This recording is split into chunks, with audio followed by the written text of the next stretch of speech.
Não é, irmão? Alessandro fica logo sorridente. É mesmo, comi bolo, comi... Não, não tô falando disso não. Eu só pensa... Falando de comentários, né? Os papos são muito interessantes. Ouvir cada coisa é tremendo. De como as coisas estão sendo manipuladas realmente. Até os animais, né? Imagina, para o animal na fazenda produzir, a pessoa vai ter que comprar sêmen do governo. Que até isso. Bom, nós já temos uma produção de frango aí, estranha, né? Totalmente dominada. Que coisa impressionante. Tomara que esse mundo não demore muito, né? Ninguém está aguentando mais esse negócio. Nós vamos seguir aqui.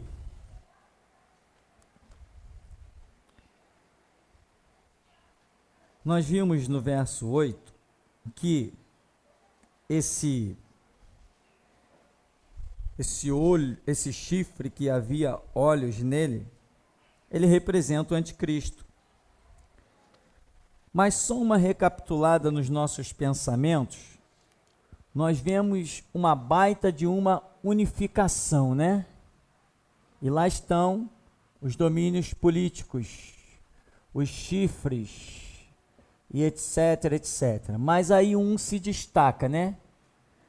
Um se destaca, quando esse um se destaca, para que ele tenha domínio, ele precisa neutralizar outros três.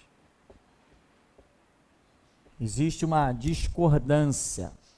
Então, três nações saem daquela trama. Hoje nós estamos vendo isso aí muito óbvio na União Europeia, né? União Europeia se juntou, moeda própria, toda uma linguagem dela, individual. Agora já se cogita, eu vi uma reportagem na internet sobre um pedido para a União Soviética fazer parte da União Europeia. Pelo que eu entendi, ela não estava fazendo parte, né? Quem viu isso aí que pode esclarecer melhor? Alguém viu isso? Foi isso mesmo? Não? Ninguém viu? Uma parte? Os países europeus, que tem da parte ocidental da União Soviética, isso não todos. A Rússia não. Mas tem ali, se não me engano, a Ucrânia, Ah, a sim. Eslováquia, Tchecoslováquia, alguns países ali que eram da antiga. Certo, uma parte então, né?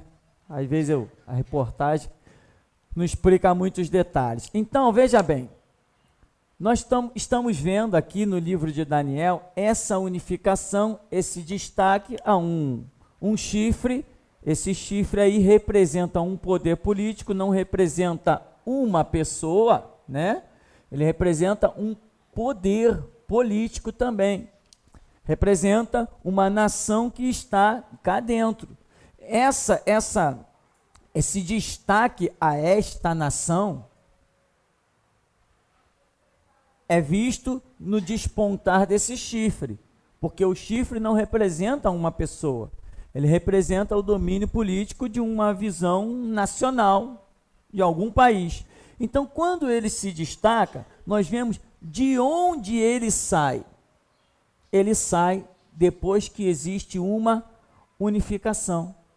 E essa unificação hoje, se não for a União Europeia, a gente teria que estar esperando outra. Mas eu acho muito difícil que a União Europeia venha a ser desfeita e que uma nova união de nações venha a acontecer. Todos os estudiosos, os livros que hoje nós lemos, apontam para a União Europeia, essa união lá, né, que tem essas nações todas que se reuniram ali na Europa, com o tal do euro, né, a moeda chamada euro, está valendo mais que o dólar.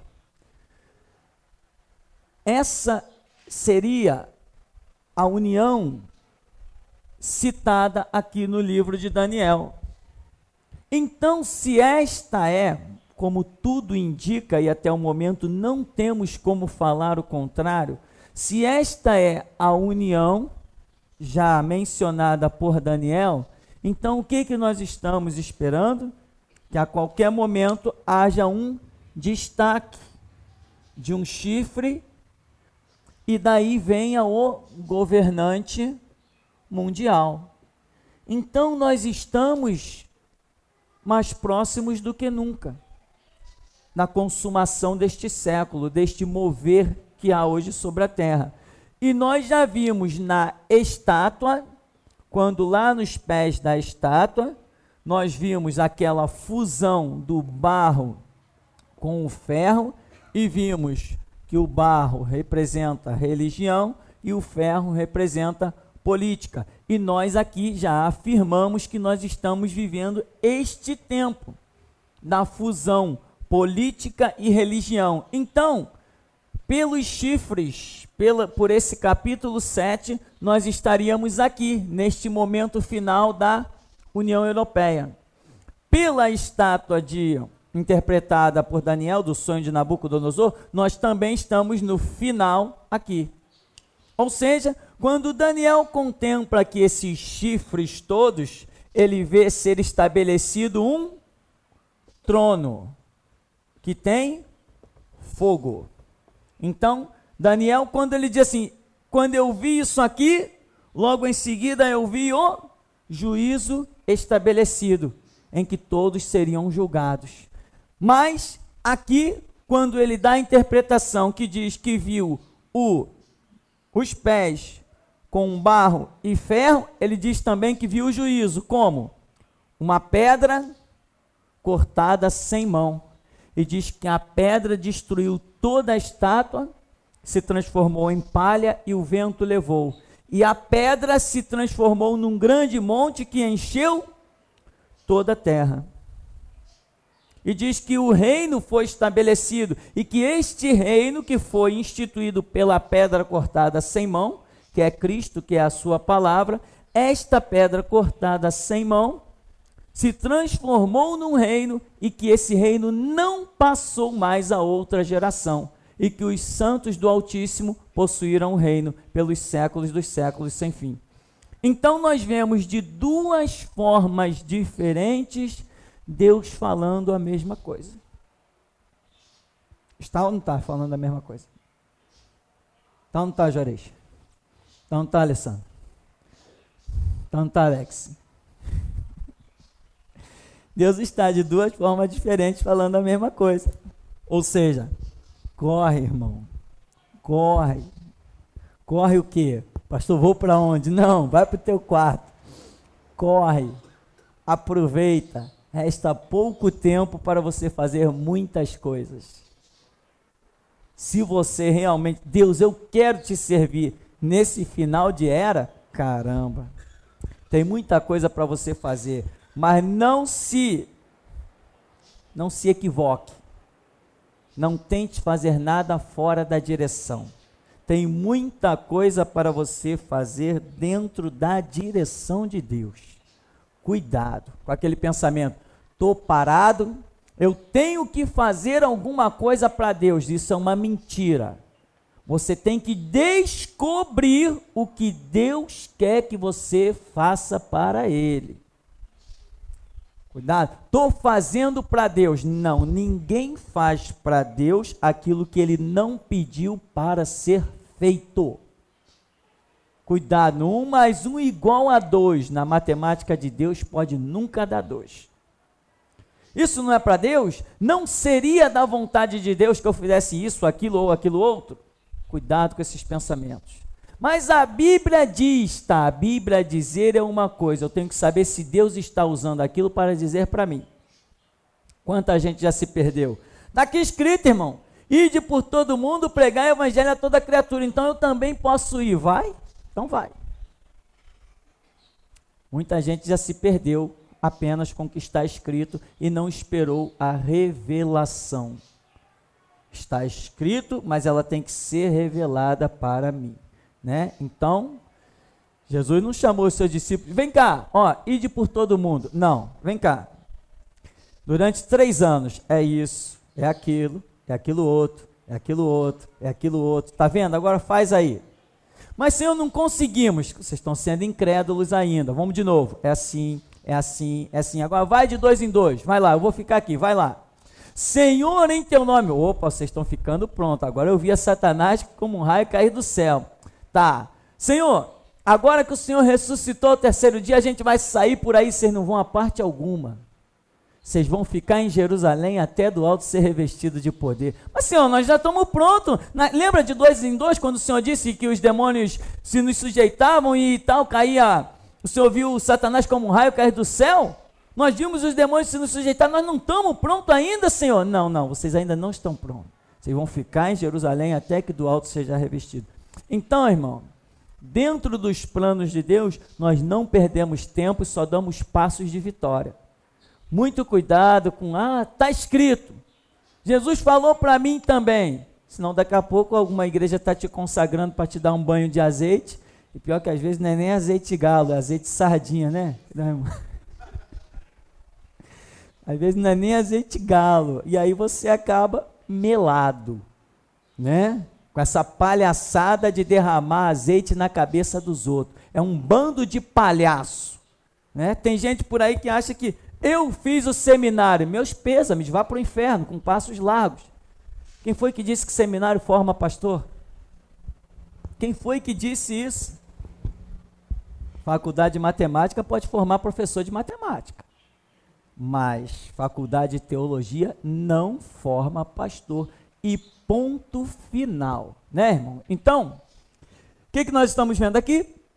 Duas situações revelando a mesma coisa. Um final nos pés, nos dedos, e lá vem o reino de Deus para ser estabelecido pela pedra cortada sem mão. Lá, quando os chifres, o destaque, o domínio, ele olha e vê um trono de fogo e o juízo de Deus sendo estabelecido. Estamos falando das mesmas coisas, porém, de formas diferentes, né? Aquela velha história. Depois de 2 dias, e ao terceiro dia. Vamos correr aqui.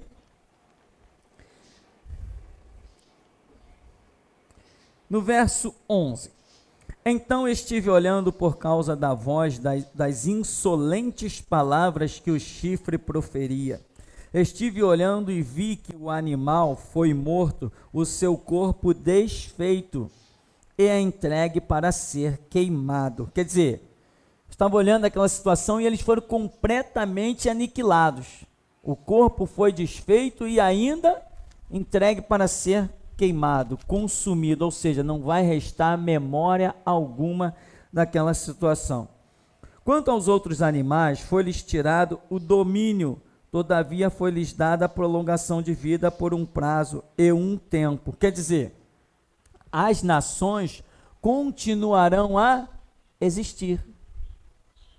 Aquele que estava governando, aquele ali foi arrasado.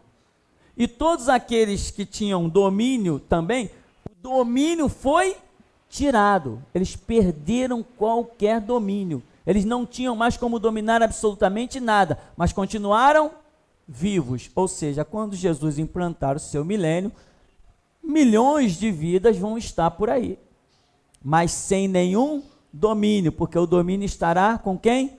Conosco. E como já pregamos e já ensinamos neste lugar, nós dominaremos o mundo sem uso de armas. Nós dominaremos o mundo sem fardas, sem militarismo, sem estratégia de guerra. Nós dominaremos o mundo sem revólver, sem espada, somente com a autoridade da palavra. Já falamos isso aqui nesse lugar. E não interessa quem tem arma, com canhão, com rifle, com escudo, com o que tiver. Quando eu falar, ele vai ter que se curvar. Isso se chama autoridade. Assim, quando eu estou diante do diabo, eu digo assim: diabo, ajoelhe-se, porque eu sirvo a um Deus vivo. E ele se ajoelha. Assim será com os homens, armados até os dentes. Eu, com o poder que me será dado no milênio, neutralizarei a força de todo homem para puxar qualquer gatilho. Se ele tiver uma arma, vai servir de brinquedo, porque o uso dela não acontecerá de forma alguma. Nenhum homem terá força para puxar um gatilho. E nós, particularmente, tacaremos fogo em todas as fardas e em todas as constituições que existirem. Isso se chama autoridade, como Deus no princípio disse assim: haja e ouve. É isso que vai acontecer conosco. Nós temos ensinado sobre isso. Bom, seguindo no 13, eu estava olhando nas minhas visões da noite, e eis que vinha com as nuvens do céu um como filho do homem, e dirigiu-se ao ancião de dias, e o fizeram chegar até ele. Foi-lhe dado domínio e glória e o reino, para que os povos, nações e homens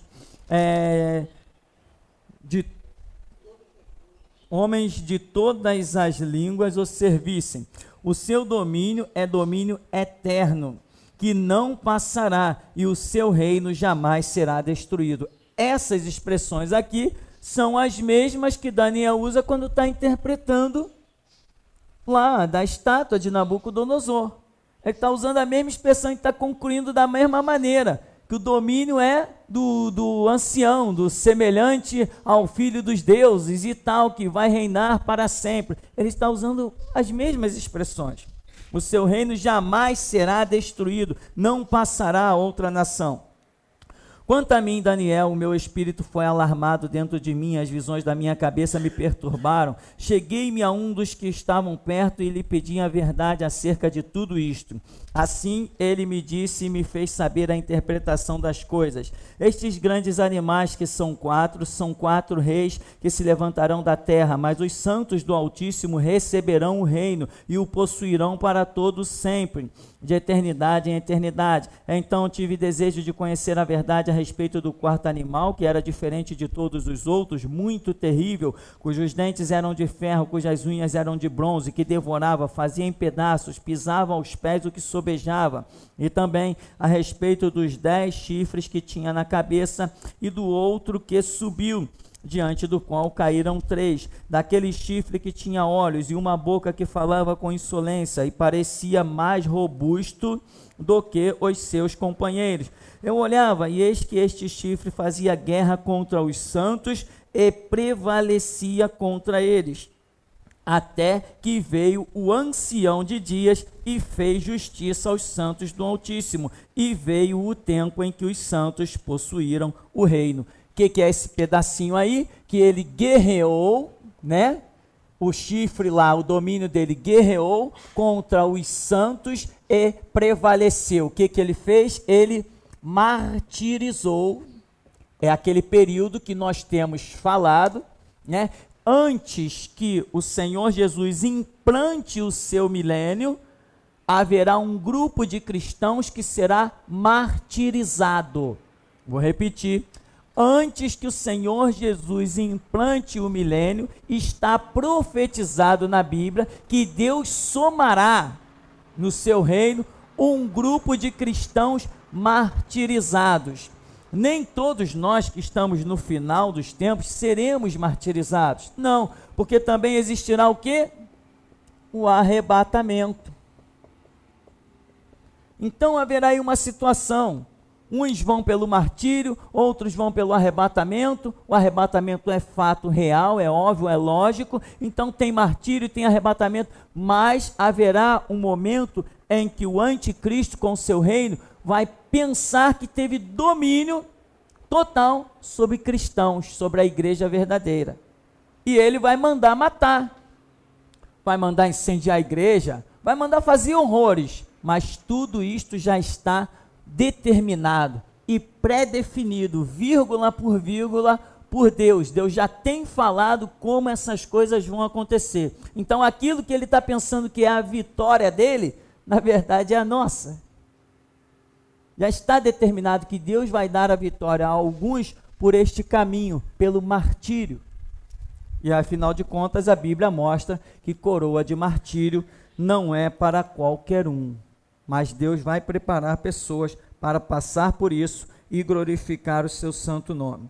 Então, no verso 23, então ele disse: o quarto animal será um quarto reino na terra, o qual será diferente de todos os reinos, e devorará toda a terra, e a pisará aos pés, e a fará em pedaços. Os 10 chifres correspondem a 10 reis que se levantarão daquele mesmo reino. E depois deles se levantará outro, qual será diferente dos primeiros, e abaterá a 3 reis. Proferirá palavras contra o Altíssimo, magoará os santos do Altíssimo e cuidará em mudar os tempos e a lei. E os santos lhes serão entregues nas mãos. Veja bem, os santos lhes serão entregues nas mãos. Por 1 tempo, 2 tempos e metade de 1 tempo. Quanto tempo é isso aí?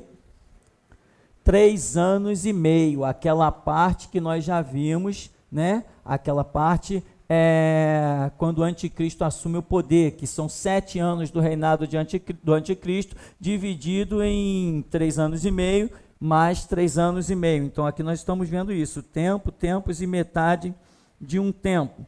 Mas depois se assentará o tribunal para lhe tirar o domínio, para o destruir e o consumir até o fim. O reino e o domínio e a majestade dos reinos debaixo de todo o céu serão dados ao povo dos santos do Altíssimo. O seu reino será reino eterno, e todos os domínios o servirão e lhe obedecerão. Aqui terminou o assunto. Quanto a mim, Daniel, os meus pensamentos muito me perturbaram e o meu rosto se empalideceu, mas guardei estas coisas no coração. Tá? Então, o que nós vemos? Está predito. Está predito que seremos arrebatados, está predito que morreremos por Cristo, está predito o julgamento das nações, está predito que as nações perderão o seu domínio, está predito que nós voltaremos, reinaremos com Cristo, está predito tudo isso, né? Está predito todas essas grandes coisas e essas maravilhas. Teve uma irmã que eu falei com ela para falar do sonho dela à noite, mas eu gostaria de pedir para ser agora. Pode ser, irmã? Pode? Fala um pouquinho, fala. Hein? Pode ser? Então, tá funcionando? Fala daqui, para você ficar mais ainda envergonhado, porque daí você vai conseguir se esconder atrás de um, de outro. Som. Fica tranquila, ninguém vai fazer pergunta, tá? Essa irmã teve alguns sonhos e eu achei interessante, então eu quero que ela participe conosco, amém? O meu sonho foi um pouco parecido com o que o pastor pregou durante a manhã. Eu sonhei, estava em frente ao supermercado, só que no meu sonho era paralítica, estava numas cadeiras de rodas. Aí toda a multidão, tinha várias televisões, entendeu? Aí toda a multidão tinha que sair correndo quando a televisão ligava para assistir determinados reuniões de políticos, né? E todas as coisas. Aí, como eu não podia, porque estava paralítica, né? Aí chegou um cidadão, bateu em mim e perguntou por que eu não iria. Aí eu falei, mesmo se eu pudesse, eu não iria, porque eu não gosto disso, eu prefiro ficar na minha casa. Ele falou, você é muito prepotente, por isso que está assim. Aí eu gritei a minha irmã veio e me levou para casa, né? Aí nisso eu fui para casa e fui dormir. Aí eu falei, Senhor, eu creio no Senhor, que o Senhor ainda opera milagres. Aí eu pedi para minha irmã me deitar no chão. Aí eu deitei, ela falou, Lidiane, você vai dormir no chão? Eu vou, deixa eu aqui. Aí nisso eu comecei a orar, chorando, aí eu pedi, Senhor, eu sei que tu podes, isso, aquilo. Aí nisso o Senhor me levantou, aí eu andei normalmente. Aí fui para a rua, ainda a mesma coisa, para ver assim, mesma coisa. Não tinha mais baile, não tinha mais nada. Tudo era tipo aquela ditadura, né? Que todos tinham que parar em determinado momento que estivesse fazendo para assistir aquelas tais reuniões. Todo o povo tinha que fazer aquilo que eles mandavam, isso e aquilo. Aí eu vendo, Senhor, isso aqui vai permanecer, isso assim. Aí eu voltava para casa, não saía dentro de casa. Aí estava orando em casa, Senhor, mas por que o Senhor falou que quando chegar esse dia, que o político terá o domínio próprio, total, a tua igreja se levantaria. Aí, só que todas as igrejas estavam fechadas, não tinha mais ninguém falando na palavra do Senhor, porque todos eram proibidos. Aí sempre eu estranhando no meu sonho, porque o Senhor falava que sempre quando aconteceria esse dia, o povo realmente do Senhor que era separado ia se levantar, mas só que não tinha ninguém, porque todos eram submissos àqueles políticos. Ninguém não podia falar nada, ninguém não podia opinar nada, tinha que fazer tudo que eles mandavam. Em todos os lugares tinham televisões grandes, que quando começava a reunião, todos tinham que parar para assistir aquelas reuniões, entendeu? Aí eu, estranhando, aí eu conversando com Deus, aí sentado, né? Aí tinham televisões, elas ligavam, a gente não tinha domínio sobre a televisão, elas ligavam e desligavam na hora que elas quiserem. Então, estava a televisão e ligou. Aí teve uma reportagem, eles falando sobre que eles iam fazer isso e aquilo, direto, o dia inteiro aquelas reportagens. E, às vezes, você era obrigado a assistir porque você não conseguia desligar a televisão, ou você tinha que sair daquele determinado lugar. Mas todos os lugares tinham televisão, todo mundo falando do político, que era o poder total, que agora existia o domínio todo, né, que todos tinham que obedecer isso e aquilo, eu sempre refugiando isso e aquilo.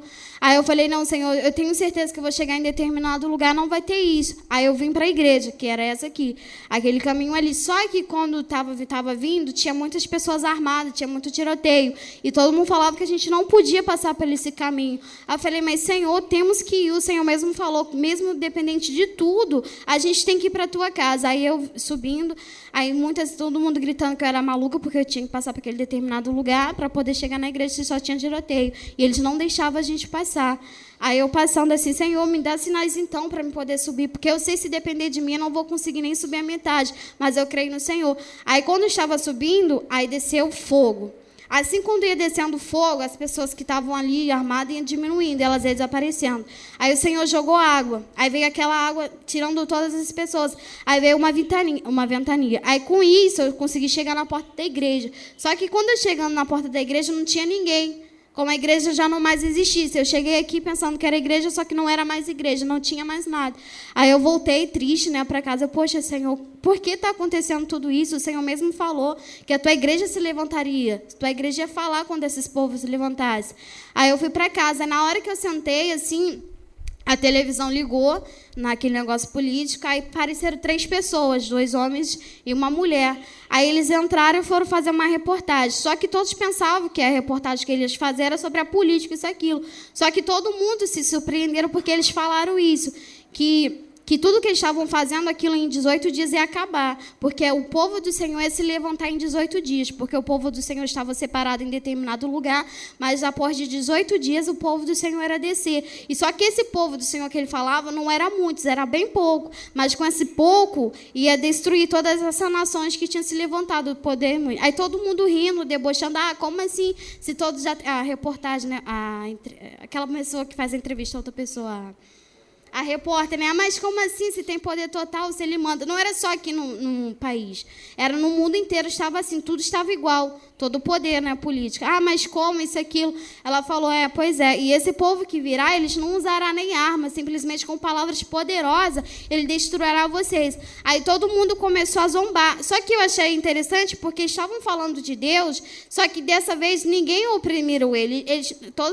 Tinha muita segurança, né? E nenhum de segurança podia chegar próximo deles. Eles falaram aquilo tudo, aí só que ninguém se aproximou, todo mundo ficou impactado, ninguém não respondeu, só a repórter que estava ali revertendo, falando que não poderia, como isso e aquilo. Não, mas ele pegou e falou assim, os 3, né?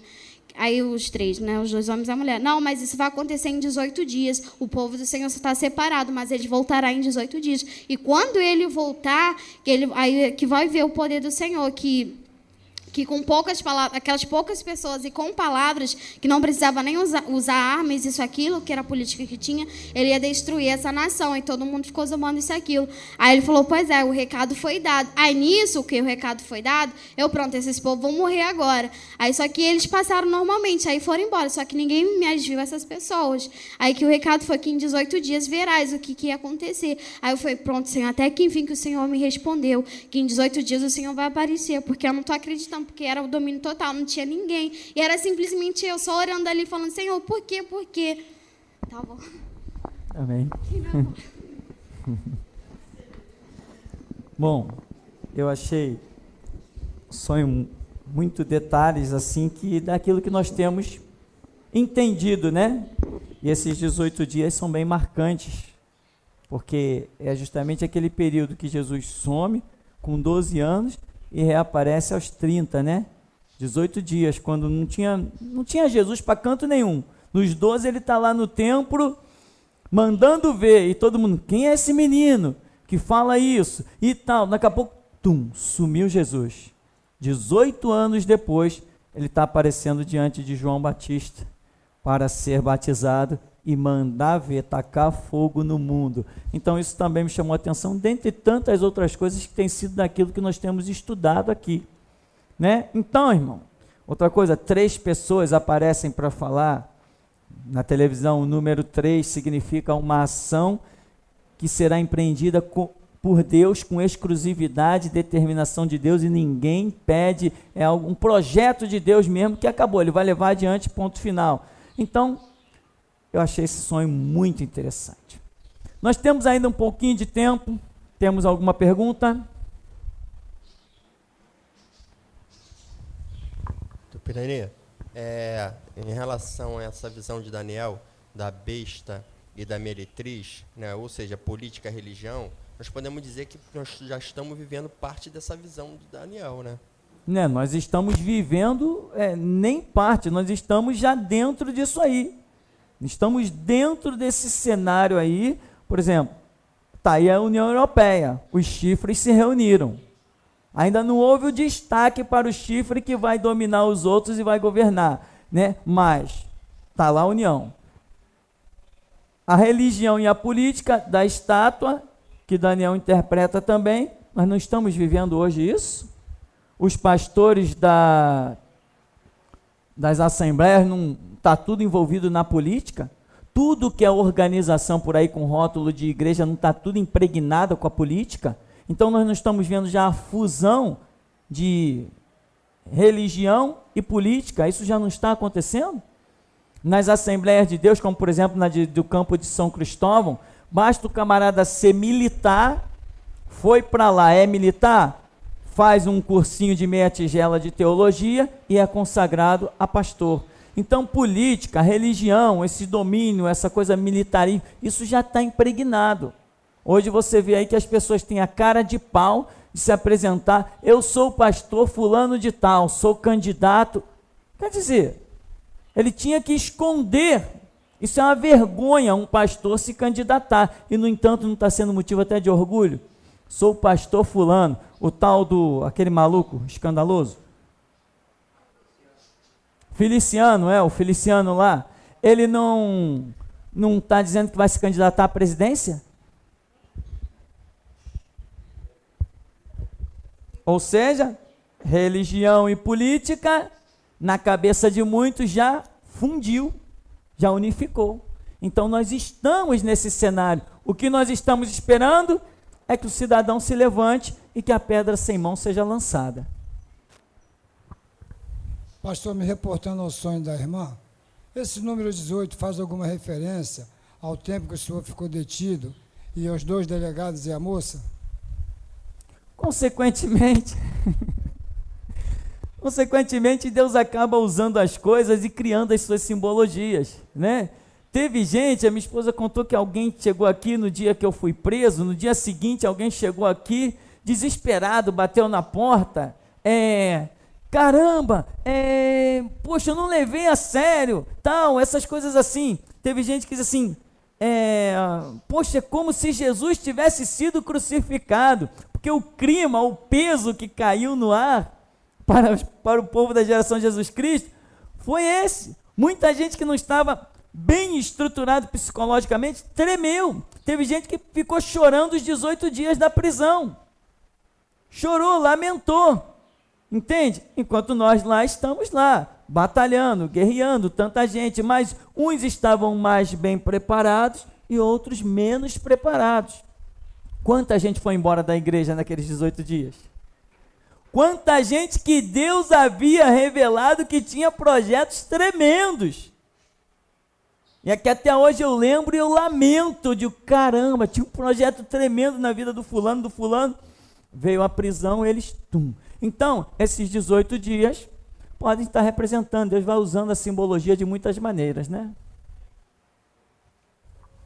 Pastor, nós temos visto aí que cada dia que passa aí, que as suas pregações têm chegado dentro do lar de muitas pessoas que se dizem cristão, ela tem se tornado tipo uma parede, uma barreira entre as próprias pessoas, né? Lá em casa mesmo, quinta-feira à noite, eu chamei minha mulher para vir para o seminário domingo, e ela falou bem grosseiramente, não vou. Aí eu peguei, tirei a minha aliança e dei para ela. Tá proposto, já tinha conversado com o senhor, que em julho do ano que vem, se daqui para lá mudar a cabeça dela, é com ela e Deus. Mas daqui para julho eu vou me embora, né? Esperando alguns sinais, algumas revelações de Deus, que eu sempre fui um cara meio cauteloso. Já faz 1 ano e meio que eu venho lutando contra isso e eu tenho visto que não tenho tido resultado, né? Aí eu sempre digo, ó, eu vou deixar bem claro para que todo mundo saiba que aonde a palavra de Deus verdadeiramente chegar, há divisão, porque o próprio Jesus disse que ele veio, né, separar os que prestam e dos que não prestam. E eu tenho vivido isso, tenho deixado bem claro aos irmãos, não estou me separando por mulher, né, deixando a minha mulher por outra mulher, mas sim por uma situação que realmente chegou ao limite. A minha sogra se falou, a gente coloca ele na justiça. E eu tenho visto que se Daniel não se coloca na posição que outrora Deus queria que ele se proposto a estar, ele seria pisado como foi todos os outros. Irmão, o fato é esse, a realidade é essa. A palavra, ela causa divisão, né? Ou seja, Jesus falou, os inimigos do homem serão da sua própria casa, estarão na mesma casa divididos, 2 contra 3, 3 contra 2, a nora contra a sua sogra, sogra contra a nora, marido contra a mulher, o filho vai entregar o pai vai entregar o filho. Nós sabemos que essa é uma realidade, né? Agora, nós temos que estar orando e buscando a direção de Deus para não nos desviarmos. Porque o fato é também, que inclusive temos essa experiência aqui em nosso meio, já vi pessoas perderem um chamado ministerial por causa de um casamento, né? Não vou nem dizer por causa de um casamento, mas por causa da presença da mulher. O camarada tinha que ir para uma igreja, tinha que vir para cá, era o chamado dele, era o projeto ministerial, mas só porque a mulher não viria, só por isso, ele não veio também e ficou com a mulher e perdeu o ministério. Então, nós sabemos que isso é realmente uma realidade, temos que tomar cuidado. Muitas vezes nosso sentimento está aí para nos pressionar, mas se eu entender o que é reino de Deus, eu não vou abrir mão dele. Pastor, esses 3 reis que quando o chifre com olhos se levanta e abate, ele tem a ver com a questão religiosa, a questão da meretriz. Esses 3 o quê? Os 3 reis, os 3 chifres que caem quando o anticristo se levanta, eles têm a ver com a questão da religião, com relação à meretriz que vai ser destruída, e aquela situação também da estátua, que os reinos vão ser uma parte fraca, uma parte forte, vai ter uma espécie de contenda ali entre eles. Talvez. Por exemplo, um que nós sabemos que é bem contrário a certas coisas, isso já não é de agora, desde que essa União Europeia começou, uma nação que teve problema foi a Inglaterra. Inglaterra que tem lá, não como nós entendemos que deveria ser um conceito cristão, mas tem um conceito cristão. Inclusive, aquela primeira-ministra chegou a declarar que a Bíblia era a glória da Inglaterra, né? Tipo assim, a Bíblia é a glória da Inglaterra. Então, quer dizer, existe um conceito lá, que nós sabemos que não é lá esses conceitos a nível de uma realidade que nós vivemos espiritualmente falando, mas existe um conceito. Então, o que nós vemos? Quando 3 chifres caem, nós vemos o número 3. O número 3 normalmente nos reporta a um mover espiritual. Então, nós podemos imaginar, sim, isso aí que você acabou de falar, que naquela projeção de um domínio político para arrasar com tudo, aqueles que tinham um conceito religioso, sai fora. Diz, não vou fazer parte desse negócio. Ao passo que muitas vezes a gente pensa que ele se levantou e expulsou 3. Não, ele se levantou e 3 podem simplesmente ter dito, não vou fazer parte desse negócio, estou fora. Esses 3 podem estar representando, sim, um mover religioso, não que seja uma religião pura, cristalina, mas um mover religioso, um conceito de algum temor de Deus, algum respeito pelas coisas espirituais, que prefere se desgrudar daquele bloco de todas aquelas nações. Pode ser sim.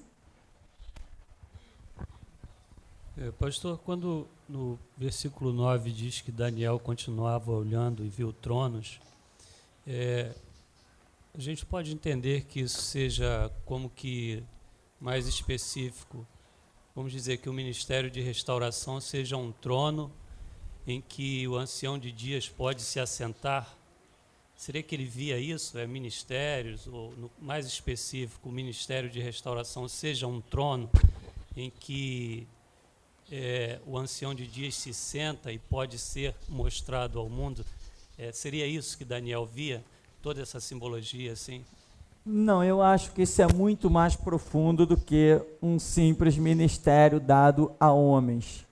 Eu acredito que aquilo ali é muito mais Deus e Deus mesmo, sabe, do que um projeto através de homens, dentro das dispensações em que Deus tem usado homens para cá, homem para lá. Não, eu, em princípio, não consigo enxergar essa posição de que era um ministério e está simbolizando isso, simbolizando aquilo. Em princípio, eu não vejo isso. Mas, com mais estudos, não sabemos o que Deus pode revelar. Pastor, uma observação que eu gostaria de fazer com respeito aos 3 chifres. Nós temos visto com essa crise econômica aí que a Grécia está na iminência de ser cortada da União Europeia. Com essa situação toda que tem acontecido. Até um referendo lá vai ser levantado, está para ser levantado para o povo lá na Grécia decidir se a Grécia ela continua aderindo à União Europeia ou ela sai. Só acredita que nós estamos vivendo esse momento que a Grécia ela pode ser já um desses chifres que já estão sendo derribados, ou só acredita que é algo que vai acontecer ainda mais para frente? Não, eu não acredito que a Grécia esteja representando um desses chifres, porque, pelo que nós entendemos ali, é uma saída mais ou menos imediata dos 3 chifres, ao mesmo tempo. E outra coisa, só depois que o tal chifre que tem olhos desponta, é que acontece o fato. Então, nós ainda não identificamos o despontar desse chifre para que aqueles 3 sejam removidos. Então, em princípio, não podemos igualar, né? Tem que primeiro acontecer o chifre, que é o reinado do anticristo despontando, para que as outras nações, representadas nos 3, saiam. E isso ainda não aconteceu. Então, nós temos que aguardar mais um pouquinho. Temos perguntas?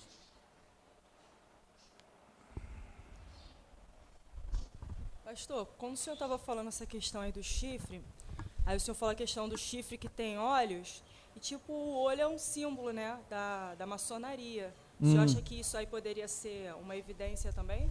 Pode, não tinha pensado, mas pode.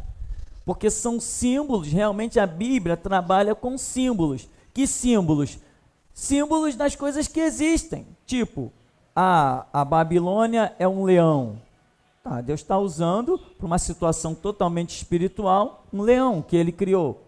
A Grécia é um leopardo, né? O dragão tem uma cauda de serpente imensa. E aqui diz que o chifre tem olhos. Pode ser realmente o símbolo, né, de Gadu, o grande arquiteto do universo, o símbolo da maçonaria. Parece aquela pirâmide, né? Com um olho lá no meio da pirâmide.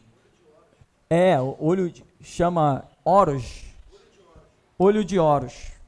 É o símbolo um dos símbolos da maçonaria, que inclusive tem nas notas dos Estados Unidos, na nota de $1. Então você vê, porque a maçonaria nos Estados Unidos é domínio total. Então pode estar representando sim, que essa tão falada união maçônica, finalmente ela se levante no meio de todas as nações, porque ela já está impregnada em todas as nações do mundo, desde antes de Cristo, desde o templo de Salomão, desde tanta coisa antes de Cristo, a maçonaria já vem se organizando, vem. Pode ser que agora, no final dos tempos, aquilo que ela tanto tentou, agora Deus, como vai cumprir o seu propósito, vai permitir que eles se levantem para reinar. Esse chifre que tem olhos pode estar representando, sim, a organização maçônica, que vai ser arrasada pelo poder do nosso Jesus. Pastor, hoje em dia, né, como o pastor mesmo estava falando no primeiro bloco, a gente não consegue dar um passo sem ser filmado, né? De todas as partes estamos sendo filmados. Esse olho também não viria a ser essas câmeras que estão espalhadas por todas as partes? Esse olho é um domínio. E esse domínio vai se refletir em tudo, né? Como o sonho que a irmã teve. Ou seja, você não tem o domínio. A tua televisão liga sozinha. Não que isso vá ser uma realidade. Pelo menos na minha cabeça inocente, isso ainda não é uma realidade, que eu entre na sala e a televisão ligue sozinha. Para mim ainda não é uma realidade, mas é símbolo de uma realidade. Ou seja, aonde existiu o domínio dos meios de comunicação, eles vão te perseguir. Lavagem cerebral. Aonde você for, lá está informação jogando na tua cabeça. Lá está, para onde você pisar, teus filhos no colégio, coitado das crianças que estiverem no colégio nessa hora. Coitada. Vai ser metralhada por informações 24 horas. Vou ligar o rádio, porque o anticristo é um cara bacana, vou mudar de estação. Não, eu quero dizer que o anticristo é um cara bacana. Não, eu vou mudar de estação, porque eu vi que o anticristo é um cara bacana. Caramba, tu vai ter... Pô, o anticristo é um cara bacana. Lavagem cerebral, cara. É isso que vai acontecer. Então, esse negócio de televisão, tal, isso tudo entra como uma simbologia. Por quê? Hoje o que a televisão faz não é lavagem cerebral? Não vê as jovens estão indo para o casamento acreditando que não tem que trabalhar, não tem que lavar, não tem que passar. Por quê? Porque na novela ninguém faz. Na novela todo mundo tem empregado. Na novela nunca se viu a dona da casa na cozinha. Nunca se viu a dona da casa fazendo faxina no banheiro. Então as jovens estão com a mente, eu vou me casar. Para quê? Para viajar, que nem aquela dona da novela. É mesmo? Tá bom. Então é isso que a novela faz, que é isso que a televisão faz. Lavagem cerebral. Massifica a informação na sua memória. E daqui a pouco aquilo que para você era mentira, passa a ser verdade. Só? Tem uma pergunta de semana passada, pastor, de uma ouvinte chamada Luciana, que ela diz assim, e a bandeira do Brasil dentro da igreja? A bandeira do Brasil dentro da igreja é uma vergonha para os crentes. A vergonha. Nós não temos nacionalidade. O nosso reino é o reino de Deus. A bandeira para a nossa vida é o sangue de Jesus Cristo. Essa é a bandeira. Esse negócio de eu sou patriota. Eu sou patriota? Como que eu sou patriota? Então eu vou pregar o evangelho só para quem é brasileiro? Não, a visão é ir por todo mundo, ou seja, vocês não têm pátria. Vocês não têm pátria, vai por todo mundo. Ó, Paulo, você vai lá, pega os gentios. Pedro, você vem cá, pega os judeus. Aquele que foi martirizado na Etiópia, o incrédulo, Tomé, você vai para a Etiópia, pega os etíopes, não sei quem. Não tem esse negócio de nacionalidade. Não, senhor, mas eu sou judeu, eu quero pregar para os da minha nação. Ah, é, Paulo? Deu no que deu. Paulo insistiu em pregar para os da sua própria nação. Qual foi o resultado? Se ferrou. Se ferrou, como diz no ditado, se ferrou de verde e amarelo. Né, irmão? Se ferrou de verde e amarelo. Então, irmão, nós não temos nacionalidade. E bandeira do Brasil hasteada em igreja é profanação, é vergonha para o cristianismo, é falta de visão espiritual. Uma pergunta de um ouvinte chamado Santos. Pastor, por favor, ainda não entendi a expressão que quer dizer que Daniel simboliza a igreja. O pastor pode me explicar, por favor? Ele simboliza a igreja pelas revelações que ele recebe, pelo fato como ele não se curva ao sistema e pelas revelações, pelo entendimento dele justamente das coisas do fim, que somente a igreja do fim vai compreender estas coisas que Daniel está recebendo a revelação. E outra coisa, aquele lance da fornalha, que representa a grande tribulação para os judeus. Quando Sadraque, Mesaque e Abidnego estão dentro da fornalha, Daniel não está no cenário, mas ele está lá, e com certeza ele não se curvou à estátua do rei. então ele entra como um símbolo do arrebatamento da igreja. E assim, várias simbologias nós vamos ver ali que representa essa igreja dos últimos dias. Não é a igreja geral, não. Daniel representa especificamente a igreja dos últimos dias. Amém, irmãos? Podemos ficar por aqui? Onde vai ser o almoço hoje? Ninguém levanta a mão? Vamos agradecer ao nosso Deus.